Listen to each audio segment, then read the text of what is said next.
Hello दोस्तों, आप सभी के लिए फिर मैं एक वैकेंसी लेके आया हूँ जो कि ऑल ओवर इंडिया की वैकेंसी है, जिसमें मेल फीमेल दोनों अप्लाई कर सकते हैं। दोस्तों, मैं विनोद श्रीवास्तव आपके सामने फिर हाजिर हूँ एक नई वैकेंसी लेके, जो कि ऑल इंडिया बेस पे आधारित है, जो कि एक सेंट्रल बैंक ऑफ इंडिया, जो कि जिसकी ऑल ओवर इंडिया में 4,500 ब्रांचेज हैं और जिसका कम से कम 6,65,000 करोड़ का एक बिजनेस है, और जिसमें 33,000 मतलब 33,000 से ज्यादा एम्प्लॉइज काम करते हैं। तो दोस्तों, ऐसे बैंक में एक मैं वैकेंसी लेके आया हूं जिसका ऑल ओवर इंडिया में अभी तरह के स्टूडेंट्स, मेल फीमेल दोनों तरह के स्टूडेंट्स अप्लाई कर सकते हैं। उसके बारे में मैं पूरी विस्तृत चर्चा करूंगा दोस्तों। लेकिन उससे पहले मैं कहना चाहूंगा कि यदि अभी तक आप मेरे चैनल पर नए हैं और आपने पहली बार मेरे चैनल पर आए हैं तो और चैनल अभी तक सब्सक्राइब नहीं किया तो मेरे चैनल को जरूर सब्सक्राइब कीजिए और बेल आइकन के बटन को दबाइए और इस वीडियो के अंत तक बने रहिए। ये वीडियो आपके लिए उपयोगी साबित होने वाला है। तो दोस्तों, शुरू करते हैं। सेंट्रल बैंक ऑफ इंडिया ने ऑल इंडिया लेवल पर मेल फीमेल दोनों से अपनी आवेदन पत्र मंगाए हैं, और जिसमें जो है वो journal base officer junior management grade scale 1 की वैकेंसी है। इसके बारे में पूरी डिटेल जानकारी आपको देने वाला हूं। तो दोस्तों, ये जो जॉब है ये जर्नल बेस ऑफिसर के, तो इसमें जो आवेदन पत्र प्रारंभ हो रहे हैं वो 21 जनवरी 2025 से प्रारंभ हो रहे हैं। तो दोस्तों, जैसा कि मेरे चैनल पर है कि मैं जब तक मुझे ऑथेंटिक जानकारी नहीं मिलती है तब तक मैं पूरी डिटेल जानकारी बेवजह की नहीं लेके आता हूं। सिर्फ संभावनाओं के आधार पर आपको सिर्फ सनसनी फैलाने के लिए और अपनी रेटिंग बढ़ाने के लिए कुछ चैनल ऐसा करते हैं। लेकिन मेरे चैनल पर सीधा है कि जब सही जानकारी मिलेगी, बिल्कुल ऑथेंटिक जानकारी मिलेगी, तभी मैं आपके सामने वो लेके आऊंगा। दोस्तों, मेरे चैनल की यही एक विश्वसनीयता है। तो दोस्तों, जो ये जो वैकेंसी है, इन वैकेंसी की ऑनलाइन रजिस्ट्रेशन शुरू हो गया है 21 जनवरी 2025 से, यानी आज से, और जो रजिस्ट्रेशन की लास्ट डेट रहेगी वो 9 फरवरी 2025 रहेगी। और इसके लिए जो टेंटेटिव डेट, जो ऑनलाइन एग्जाम होगा वो टेंटेटिव डेट लगभग मार्च 2025 में होगा, और इंटरव्यू की डेट अभी अनाउंस नहीं हुई है, तो इसके बारे में अभी मैं कह नहीं सकता। तो दोस्तों, मैंने आपको समरी बताई है, इसके बारे में आपको पूरी डिटेल जानकारी अब मैं आगे इस वैकेंसी के बारे में पूरी डिटेल जानकारी आपको देने वाला हूं। तो दोस्तों, चलिए शुरू करते हैं। पोस्ट है वो जोनल वाइज पूरे, चूंकि सेंट्रल बैंक की ब्रांच पूरे ऑल ओवर इंडिया में फैली हुई है, और इस जोनल में बटा हुआ पूरा बैंक के सिस्टम। तो जोनल वाइज किस जोन में कितनी वैकेंसी हैं और कौन सी जोन में कौन कौन सा स्टेट आता है वो मैं आपको पूरा बताऊं पहले, जिससे कि आपको स्थिति क्लियर हो। और सबसे बड़ी बात यही है कि आप जो वैकेंसी भरेंगे इसमें मैं आपको सब बताऊंगा कि इसमें एससी के लिए कितनी पोस्ट है, एसटी के लिए कितनी पोस्ट है, ईडब्ल्यूएस के लिए कितनी पोस्ट है, ओबीसी के लिए टोटल कितनी पोस्ट हैं, सामान्य श्रेणी यानी जनरल कैटेगरी वालों के लिए कितनी पोस्ट है टोटल, और दिव्यांगों के लिए कितनी पोस्ट है, पूरी डिटेल जानकारी देने वाला हूं। तो दोस्तों, सबसे पहले मैं बात करता हूं अहमदाबाद जोन की। तो पहले मैं बताऊं पोस्ट का एक बार पुनः नाम बता देता हूं। Zone based officer JMGS grade 1 की पोस्ट है, और ये मेन स्ट्रीम में आती हैं। तो इसकी ये पोस्ट का नाम है और ग्रेड का नाम है। अब जोन में सबसे पहले जोन की बात करता हूं, अहमदाबाद जोन की। अहमदाबाद जोन में कौन कौन से स्टेट आते हैं वो मैं आपको बता देता हूं। Gujarat, Dadra and Nagar Haveli, Daman and Diu, ठीक है। और इसमें जो लैंग्वेज की जरूरत होगी वो गुजराती आना आपको आवश्यक है, लोकल लैंग्वेज।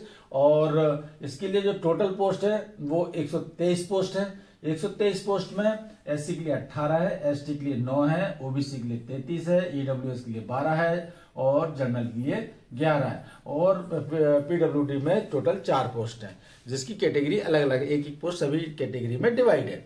अभी मैंने आपको बताया अहमदाबाद। अब मैं बताता हूं तो दोस्तों, चेन्नई जोन के बारे में बात करते हैं। चेन्नई जोन में आते हैं तमिलनाडु, पुडुचेरी, केरला। इसमें जो लैंग्वेज है, लोकल लैंग्वेज तमिल या मलयाली आना आवश्यक है आपको। इसमें जो टोटल पोस्ट है वो 58 है, इसमें जो पोस्ट है टोटल 50, इसमें जो टोटल पोस्ट है वो 26 है।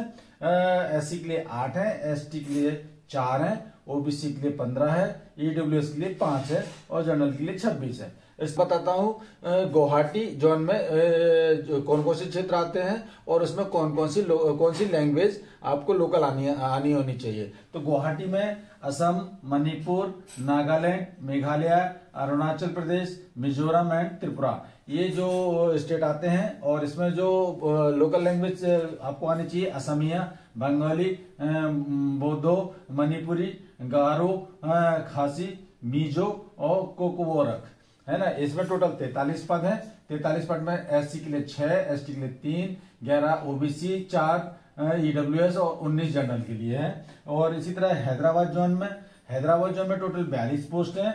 और हैदराबाद जोन के में कौन कौन से स्टेट आते हैं, तेलंगाना, आंध्र प्रदेश और कर्नाटका। इसमें तेलुगु या कन्नड़ आपको लोकल लैंग्वेज आनी चाहिए।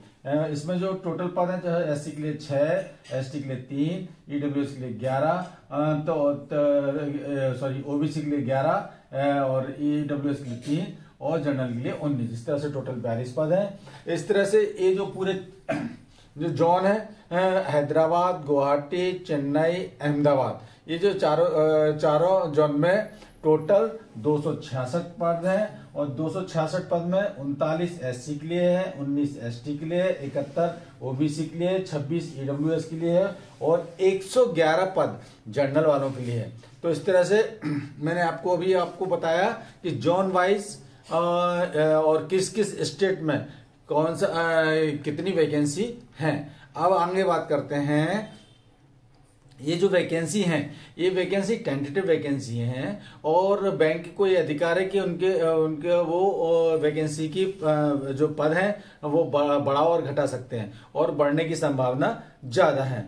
हाँ दोस्तों, तो अब जो टोटल पोस्ट बताने के बाद अब इसमें सबसे मैं बताना चाहूंगा कि इसमें एज लिमिट क्या है और एज लिमिट कैंडिडेट की क्या है और साथ में एज रिलैक्सेशन यदि है तो किन किन को है। तो मैं एज लिमिट की बात करूं तो ये जो इसकी जो बेस बनाया गया है वो 30/11/2024 को बनाया गया है। यानी 30/11/2024 को कैंडिडेट को कम से कम 21 साल का आयु का होना चाहिए और मैक्सिमम एज जो है वो 32 साल की उम्र होनी चाहिए 30/11/2024 को। ठीक है, यानी कि 30/11/2003 और 1/12/92 के बीच में ही जन्म हुआ होना चाहिए। अब ये तो है, ये एज है, ये सामान्य श्रेणी के उम्मीदवारों के लिए है। अब किस कैटेगरी को कितना एज में रिलैक्सेशन है उसके बारे में आपको बताता हूं। एससी और एसटी को 5 साल की छूट है और बैकवर्ड यानी ओबीसी नॉन क्रीमिलियर को भी 3 साल की छूट है और जो दिव्यांग लोग हैं उनको 10 साल की छूट है और जो 1984 में जिनके परिवार खत्म हो गए थे उनको 5 साल की छूट है और एक्स सर्विसमैन और मिलिट्री सर्विस वगैरह में जो इन्होंने नौकरी की है उनको भी 5 साल की छूट है। ये जो एज रिलैक्सेशन की बात मैंने आपको पूरी डिटेल बताई। अब बात करते हैं क्वालिफिकेशन की। अब बात करते हैं कि कैंडिडेट की क्या क्वालिफिकेशन है, इन पदों के लिए कैंडिडेट को क्या क्वालिफिकेशन होना चाहिए और यदि एक्सपीरियंस की आवश्यकता है तो किस पद के लिए कितना एक्सपीरियंस होना चाहिए, इसके बारे में आपको विस्तृत रूप से जानकारी दे देता हूं। या तो सामान्य किसी भी डिग्री किसी भी विषय में स्नातक हो या फिर मेडिकल इंजीनियरिंग या chartered accountant, cost accountant medical से पास स्नातक भी अप्लाई कर सकते हैं। और एक्सपीरियंस में एक्सपीरियंस में जो मांगा गया है वो candidate work in scheduled commercial bank and scheduled cooperative bank या non banking financial company NBFC have minimum asset size of less 500 crore operating in India. माने एक्सपीरियंस जो भी कैंडिडेट अप्लाई करेंगे उनको कम से उन्होंने या तो एनबीएफसी में किसी कंपनी में काम किया हो या किसी अर्बन बैंक में काम किया हो या स्टेट के किसी बैंक में काम किया हो, लेकिन बशर्ते वो कम से कम 500 करोड़ की कंपनी हो। ऑफिसर या सुपरवाइजर कैडर के लिए 1 साल का एक्सपीरियंस चाहिए और क्लरिकल कैडर के लिए 3 साल का एक्सपीरियंस चाहिए। तो दोस्तों अब बात करते हैं कि ये जो पद हैं, ये पद जो जॉन बेस ऑफिसर के जो पद हैं वो किस ग्रेड के हैं और इनका पे स्केल वगैरह क्या है, इसके बारे में आपको एक बार बता देता हूं। जो जॉन बेस ऑफिसर की जो पोस्ट है, ये जो इनका जो ग्रेड है वो असिस्टेंट मैनेजर स्केल 1 का है और जो पे स्केल है इनका बेसिक 48,480 से 2000 इंक्रीमेंट लगते हुए 62,400, मतलब टोटल में 48,480 से 85,920 तक का ग्रेड पे है। और प्लस जो भी सरकारी बैंक के नियमानुसार जो भत्ते हैं वो भत्ते उनको मिलेंगे। ये हो गया आपको पे स्केल के बारे में बताया। अब इसमें जो कैंडिडेट सिलेक्ट होंगे उनका प्रोविजनल पीरियड क्या रहेगा, तो उनका वो जो भी कैंडिडेट सिलेक्ट होंगे वो 2 साल के प्रोविजनल पीरियड पर रहेंगे। और इसमें जो बॉन्ड है जो 2 वर्ष के पर्यवेक्षक अवधि पर रहेंगे और साथ में इसमें बॉन्ड भी है। आपको 3 साल के लिए यदि आप चुने गए हैं और आपने ज्वाइन किया है तो आपको 3 लाख रुपए का बॉन्ड भरना पड़ेगा और ये बॉन्ड आपको 3 साल के लिए अप्लाई रहेगा, यानी आप 3 साल तक ये नौकरी नहीं छोड़ पाएंगे। यदि बीच में आप नौकरी छोड़ते हैं तो आपको 3 लाख रुपए बैंक में आपको जमा करने होंगे। बॉन्ड का मतलब ये होता है। ठीक को बता दिया है कि किस जोन में कितनी सीट है, कौन कौन से जोन में कौन से स्टेट में पोस्ट है ना, एज कितनी होनी चाहिए, कैंडिडेट की क्वालिफिकेशन क्या है होना चाहिए, एक्सपीरियंस कितना लगना चाहिए, इसका कैंडिडेट ये जो पोस्ट है वो कौन से पे ग्रेड की है, किस ग्रेड की है। और ये अब मैं आगे बताऊंगा कि इसमें इसका सिलेक्शन कैसे होगा, इन पोस्ट के लिए आपका सिलेक्शन कैसे होगा। तो दोस्तों सिलेक्शन प्रोसेस के लिए बताने से पहले मैं कहना चाहूंगा कि आप यदि अभी तक आप मेरे चैनल पर नए हैं और पहली बार विजिट किया है तो आप मेरे इस वीडियो को देख रहे हैं, तो इस वीडियो को देखने के साथ साथ आप मेरे चैनल पर जो और भी वीडियो हैं उन पर विजिट कीजिए। उनमें से भी कई जानकारी आपके लिए उपयोगी साबित हो सकती है। आप उन्हें देखिए और उन वीडियो को लाइक कीजिए। और यदि अभी तक आपने मेरा चैनल सब्सक्राइब नहीं किया है तो चैनल सब्सक्राइब कीजिए और इसी तरह मेरे वीडियो में लास्ट तक बने रहिए। और यदि आपको कोई इंक्वायरी है, कोई जानकारी चाहिए तो आप मेरे को कमेंट्स बॉक्स में लिखिए, मैं आपकी कमेंट्स का अवश्य उत्तर दूंगा। और दोस्तों, और यदि आपको मेरे प्रीमियम सर्विस चाहिए तो आप प्रीमियम सर्विस पाने के लिए आपको मेरी मेंबरशिप लेनी होगी और मेंबरशिप लेने के बाद आप मुझसे पर्सनली व्हाट्सएप चैट कर सकते हैं। आप कोई भी जानकारी है, जो भी आपको किसी भी तरह का लिटरेचर चाहिए वो मैं आपको उपलब्ध कराऊंगा, लेकिन उसके लिए आपको मेरे मेंबरशिप आपको मेरे चैनल की लेनी होगी। चलिए आप बात करते हैं सिलेक्शन प्रोसेस के बारे में। तो सिलेक्शन प्रोसेस के लिए सबसे पहली जो शर्त है वो ये है कि आप किसी एक जोन में ही अप्लाई कर सकते हैं। पहली चीज कि आप ये जो फॉर्म भरेंगे ऑल ओवर इंडिया से जरूर है ये फॉर्म, लेकिन आप इतने जो 4 जोन में जो वैकेंसी निकली है तो आप एक टाइम में किसी एक जोन में ही अप्लाई कर सकते हैं और आप उसी जोन में अप्लाई के एंटाइटल हैं जहां की आपको लोकल लैंग्वेज आती हो। जहां की आपको लोकल लैंग्वेज आती हो वहीं आप फॉर्म भर सकते हैं। पहली शर्त यही है। सबसे पहले इसमें जो होगा सिलेक्शन प्रोसेस के नाम पर मैं बताऊं तो आपका एक रिटन एग्जाम होगा। रिटन एग्जाम में क्या किसके नंबर कितने हैं, किस टॉपिक पे कितने नंबर क्या है वो उसके बारे में पूरा बता रहा हूँ। कितने मिनट में आपको सॉल्व करना है वो बताऊंगा और कितने मिनिमम कट ऑफ होना चाहिए वो भी आपको बताऊंगा। कितने नंबर का पेपर होगा सब बताने वाला हूं। तो चलिए शुरू करता हूं। तो जो एग्जाम जो होगा, एग्जाम 4 भागों में डिवाइड होगा और ये टोटल 120 नंबर का 120 नंबर का पेपर होगा और 120 ही क्वेश्चन आएंगे। और ये जो 120 क्वेश्चन है वो आपको 80 मिनट में सॉल्व करने होंगे।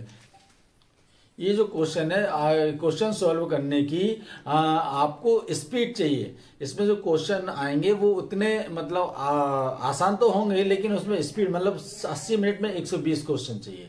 तो 1 मिनट में आपको 1.5 क्वेश्चन करना है। ये तो आपकी इस हिसाब से तैयारी कीजिए, इस स्पीड से तैयारी कीजिए। क्या तो उसमें अब जो 4 टॉपिक रहेंगे, एक इंग्लिश लैंग्वेज का, एक banking knowledge, computer knowledge, present economics और जनरल अवेयरनेस की। तो इंग्लिश लैंग्वेज में 20 क्वेश्चन आएंगे और 20 नंबर के होंगे। इसको 15 मिनट में सोल्व करना होगा आपको। बैंकिंग नॉलेज के 60 क्वेश्चन होंगे, 60 नंबर के आएंगे, 35 मिनट में सोल्व करना है। कंप्यूटर नॉलेज के 20 क्वेश्चन आएंगे, 20 नंबर के होंगे, 15 मिनट में सोल्व करना है। और जनरल अवेयरनेस के 20 क्वेश्चन होंगे, 20 मार्क के होंगे और 15 मिनट में सोल्व करना है। इस तरह से टोटल 120 क्वेश्चन आपको 80 मिनट में सोल्व करना होगा। अब ये जो मैंने आपको इसका बताया कि पेपर कैसा आएगा, और इस हिसाब से आपको तैयारी करनी है। इंग्लिश लैंग्वेज की भी तैयारी करनी है, बैंकिंग क्षेत्र की के पॉइंट के बारे में भी आपको याद करना है, कंप्यूटर के बारे में आपको जानकारी होनी चाहिए, और जीके जो वर्तमान में चल रहा है उसके बारे में। और इन सब के लिए यदि आपने बैंकिंग से संबंधित जो भी एग्जाम दे रहे हैं, यदि इनका कोई भी आपको बुक चाहिए या आपको पीडीएफ चाहिए क्वेश्चन पेपर सॉल्व करने के लिए, आपको कोई वो पूरा डिटेल वो चाहिए, पूरा लिटरेचर चाहिए, तो आप मुझे कमेंट बॉक्स में लिख सकते हैं, आपको मेरे चैनल पर उपलब्ध हो जाएगा। अब जो है ना, ये बता रहा हूं मैं कि जो सिलेक्शन होगा उसके लिए किसका कितना वेटेज रहेगा वो बता रहा हूँ। ये जो रिटन टेस्ट होगा, रिटन टेस्ट का वेटेज 70% होगा, और रिटन टेस्ट के बाद रिटन टेस्ट में जो सिलेक्ट होंगे और इंटरव्यू होगा तो इंटरव्यू का वेटेज 30% होगा। ठीक है, तो इस तरह से वेटेज दोनों तो रिटन टेस्ट का और इंटरव्यू का दोनों की वो रहेगी। और जो क्वालिफाइंग मार्क, इसमें इस एग्जाम में भी क्वालिफाइंग मार्क होना आवश्यक है, तभी आप मेरिट लिस्ट में आपको काउंट किया जा सकता है। तो जो क्वालिफाइंग है, रिटन टेस्ट में 50% मार्क्स चाहिए जनरल वालों के लिए, सामान्य श्रेणी के लोगों के लिए, और 45% मार्क्स SC/ST वालों के लिए और PWD वालों के लिए आएगा। ये है मिनिमम कट ऑफ है।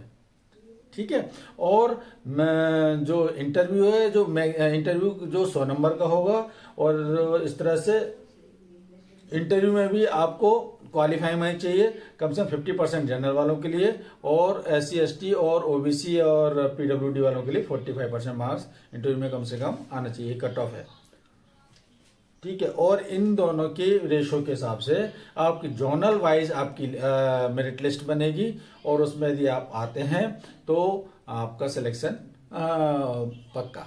इस तरह से, और इनके लिए जो महत्वपूर्ण शर्त मैंने आपको पहले भी बताई है कि आप जिस जोन में भी अप्लाई करते हैं वहां की आपको लोकल लैंग्वेज आपकी आनी चाहिए।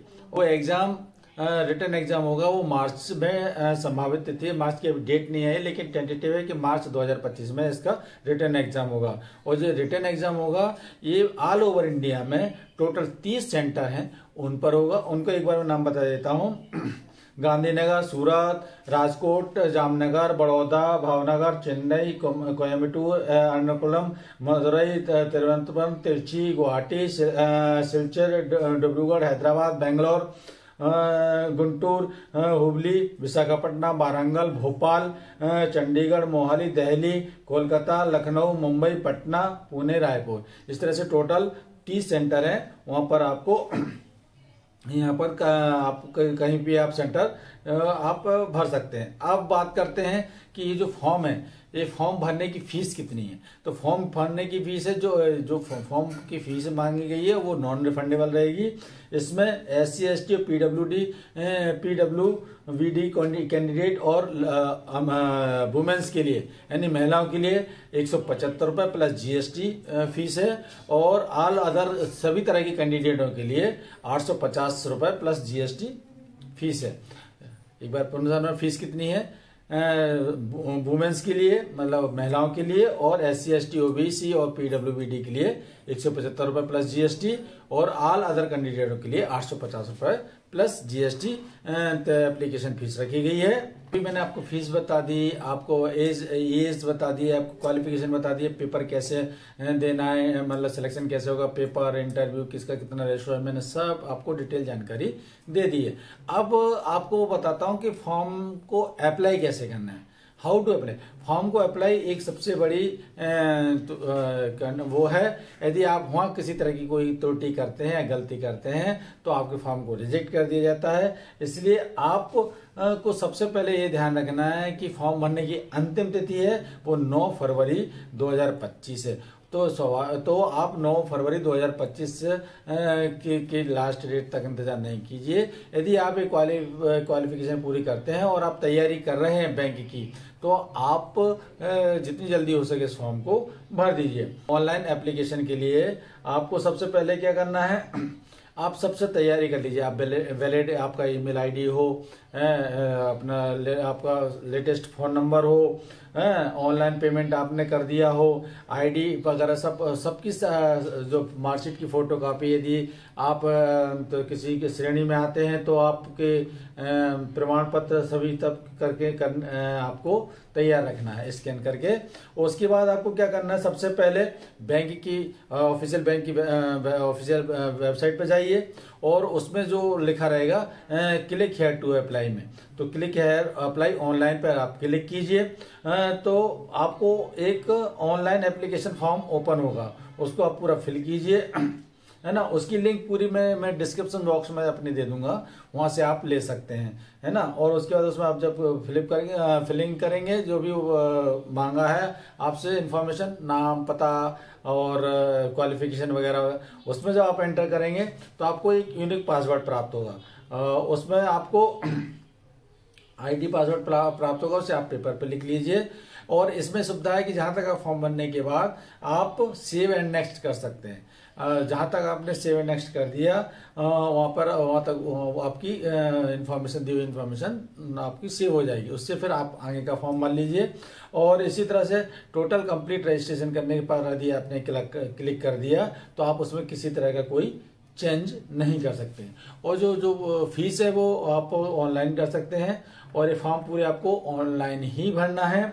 और इसमें डेट ऑफ बर्थ के लिए आपको 10th की मार्कशीट ही जरूरी है, और जब जो भी इंफॉर्मेशन भरें वो बिल्कुल सही हो, किसी तरह की त्रुटि नहीं हो, क्योंकि जब आप मेरिट लिस्ट में कंप्लीट होंगे तो आपके पूरे जो भी आपने फॉर्म में भरा है उसका पूरा सत्यापन होगा। और यदि उसमें किसी भी प्रकार की कोई गलती पाई जाती है या फॉल्स जानकारी आपने दी है तो आपका पूरा प्रोसेस निरस्त कर दिया जाएगा। आप इस तरह से पूरा फॉर्म कंप्लीट करके सबमिट कीजिए। दोस्तों, आप बैंक एक प्रतिष्ठित बैंक है और उस बैंक की तैयारी आप लगातार कर रहे हैं, या किसी कोचिंग में से आप कोई कोचिंग कर रहे हैं बैंक की तैयारी में के लिए, तो आप इस फॉर्म को अवश्य भरिए। और यदि आप कोचिंग तैयारी नहीं कर रहे हैं, सिर्फ आप अपने हिसाब से तैयारी कर रहे हैं या ऑनलाइन देख के तैयारी कर रहे हैं, तो आपको किसी भी तरह का कोई बैंक से संबंधित लिटरेचर चाहिए या आपको क्वेश्चन लगाने के लिए कोई पेपर चाहिए पुराने या सॉल्व पेपर चाहिए, तो वो सब मैं उपलब्ध करा सकता हूं। यदि आपको चाहिए तो आप कमेंट बॉक्स में लिखिए। और दोस्तों, मिलते हैं अगले वीडियो में किसी नई वैकेंसी के साथ, तब तक के लिए नमस्कार।